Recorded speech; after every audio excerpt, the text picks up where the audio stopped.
Hai, aku adalah Musa. Aku adalah orang yang diutus Tuhan untuk membawa umat Israel keluar dari tanah Mesir. Aku seorang laki-laki yang lahir di keluarga Lewi. Ayahku menikah dengan perempuan Lewi, lalu ibuku mengandung aku. Akan tetapi, ibu menyembunyikan aku selama 3 bulan karena aku laki-laki.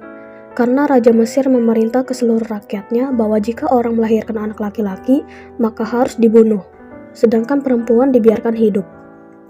Dan ibuku melihat kalau aku ini laki-laki. Ibuku tak bisa menyembunyikannya lama-lama.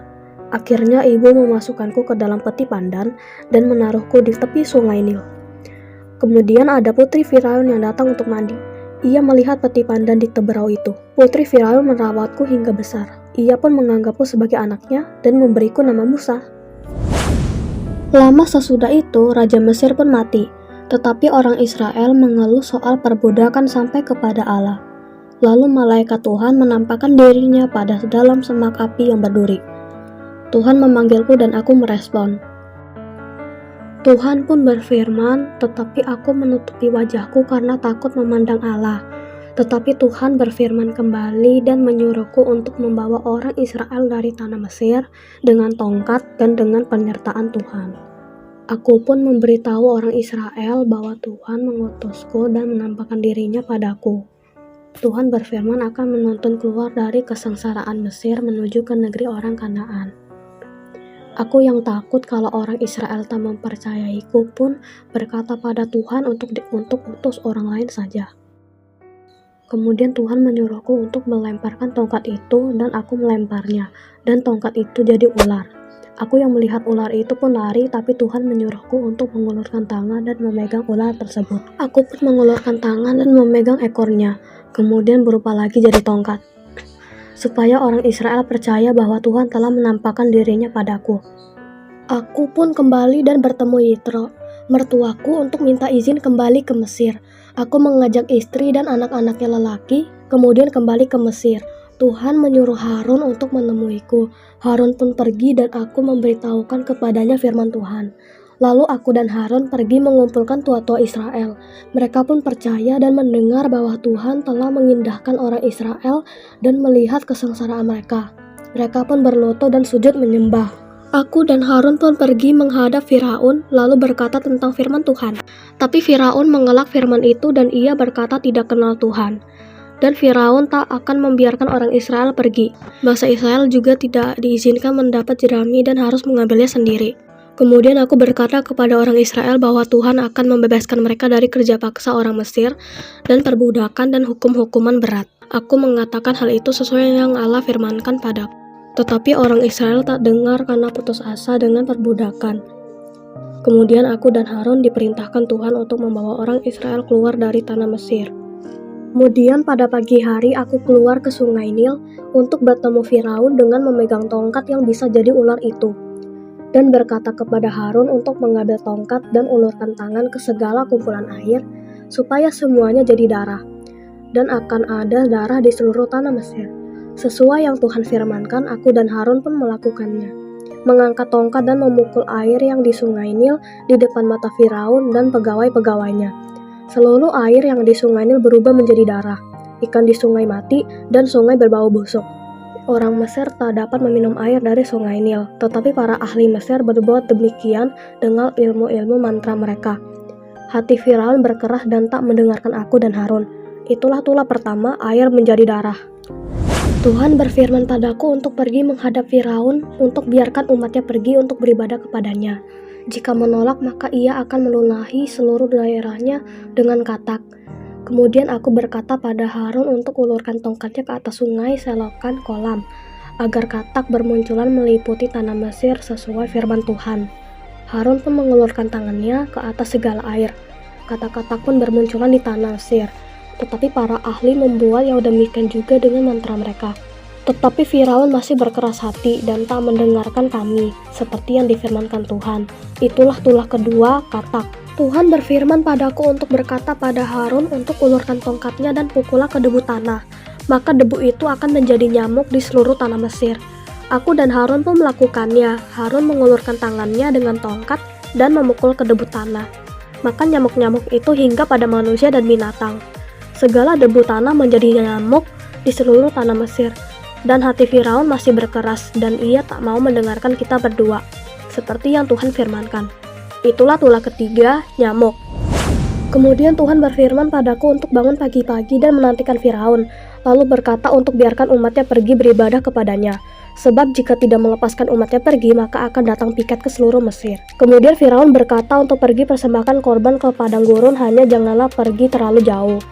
Sesudah itu aku pun keluar meninggalkan Firaun dan berdoa pada Tuhan. Tuhan membuat seperti yang aku katakan. Pikat itu dijauhkan dari Firaun, dari pegawai-pegawainya dan rakyatnya.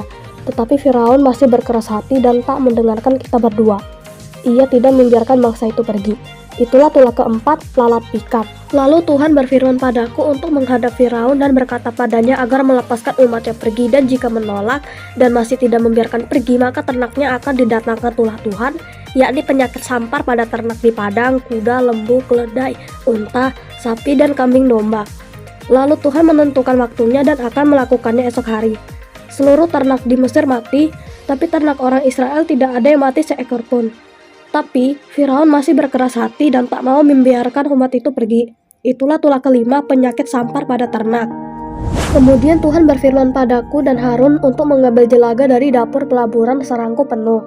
Aku harus menghamburkannya di udara di depan Firaun agar menjadi bara yang memecah sebagai gelembung. Sesuai yang difirmankan Tuhan, aku melakukannya sehingga ahli-ahli tidak dapat berdiri karena terkena bara juga. Tetapi Tuhan mengeraskan hati Firaun sehingga ia tak mendengarkan kami.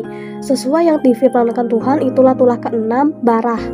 Lalu Tuhan berfirman padaku untuk bangun pagi dan menantikan Firaun dan berkata untuk membiarkan umatnya pergi supaya beribadah kepadanya. Dan Tuhan pada waktu ini akan menurunkan hujan es yang sangat dahsyat. Tuhan pun berfirman padaku untuk mengulurkan tangan ke langit agar hujan es turun dan menimpa manusia, binatang, dan tumbuh-tumbuhan di Mesir. Lalu aku mengulurkan tongkatku di langit, dan Tuhan mengadakan guru dan hujan es beserta api yang kilat. Tetapi Firaun tetap melakukan dosa sehingga hatinya masih mengeras. Ia tak melepaskan orang Israel seperti yang Tuhan firmankan. Itulah tulah ketujuh, hujan es. Lalu Tuhan berfirman padaku untuk pergi menghadap Firaun dan berkata bahwa biarlah umatnya pergi.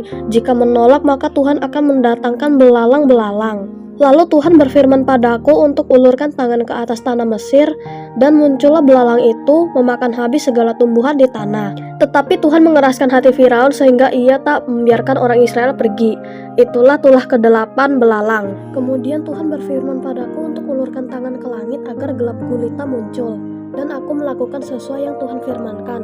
Dan orang Mesir tak dapat lihat apapun, tapi orang Israel punya terang di kediamannya. Namun, Tuhan mengeraskan hati Firaun sehingga ia tak membiarkan mereka pergi. Itulah tulah ke-9, gelap gulita. Lalu berfirman Tuhan padaku bahwa ia akan mendatangkan satu tulah lagi, dan Firaun akan benar-benar membiarkan pergi, dan mengatakan pada bangsa itu kalau supaya tiap lelaki meminta emas dan perak ke tetangganya, dan perempuan juga ke tetangganya. Pada tengah malamnya, Tuhan membunuh setiap anak sulung dari anak Firaun yang di tahtanya, sampai anak sulung tawanan, serta anak sulung hewan. Itulah tulah ke-10, anak sulung yang mati. Lalu pada malam itu, Firaun memanggilku dan Harun untuk bangun dan keluar dari bangsanya, pergi untuk beribadah pada Tuhan. Kemudian orang Israel melakukan seperti yang aku katakan, mereka merampasi orang Mesir itu. Dan berangkatlah orang Israel dari Ramses ke Sukot. Tuhan pun membawa keluar orang Israel dari tanah Mesir. Tuhan membawa kita keluar dari Mesir. Setelah Firaun membiarkan bangsa itu pergi, Allah tidak menuntun mereka ke negeri orang Filistin, tetapi Allah menuntun bangsa itu berputar melalui jalan di padang gurun menuju ke laut Teberau. Dengan sedia berperang, berjalanlah orang Israel dari tanah Mesir. Kemudian Tuhan berkata akan mengeraskan hati Firaun sehingga ia mengejar bangsa Israel untuk menyatakan kemuliaannya, sehingga orang Mesir mengetahui bahwa ialah Tuhan, dan mereka membuat demikian. Demikian Tuhan mengeraskan hati Firaun sehingga ia mengejar orang Israel. Kemudian aku mengulurkan tanganku ke atas laut, lalu Tuhan menguakkan air laut dengan perantaraan angin timur yang keras, membuat air menjadi tanah kering, maka terbelahlah air itu. Aku melakukan sesuai yang Tuhan firmankan. Demikian orang Israel berjalan di tengah-tengah laut. Tuhan mengacaukan tentara Mesir. Ia membuat kereta kuda mereka miring dan maju dengan berat. Demikian Tuhan mencapakan orang Mesir ke tengah-tengah laut, menutupi kereta orang berkuda. tetapi orang Israel berjalan di tempat yang kering. Kemudian orang Israel melihat orang Mesir mati terlantar di pantai laut. Orang Israel melihat betapa besar yang dilakukan Tuhan. Bangsa itu takut dan mereka percaya pada Tuhan dan hambanya, aku. Dan aku berhasil membawa orang Israel pergi dari tanah Mesir. Tuhan yang menyertaiku dan menolong aku dalam membawa mereka.